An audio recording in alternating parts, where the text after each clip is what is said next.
Tuloy po yung pagiging mayor ni or president. Walang He's looking forward actually na mag-mayor. Kaya nga sabi niya kanina sabi niya, hindi pa naman ako mayor, so dito lang muna ako. So hindi po yun maapektuhan yung kanyang candidacy of him being here?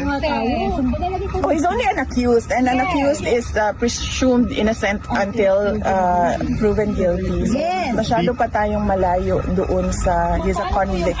So the target is to bring him home before the elections. The target is to bring him home today, pero as we all know, it takes a lot of paperwork.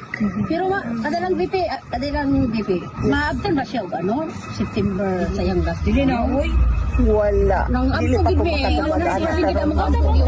Dili mo ganahan nga din siya sa inyo, ha? At nag-student ka, so pabalhinon sa natin. Pwede.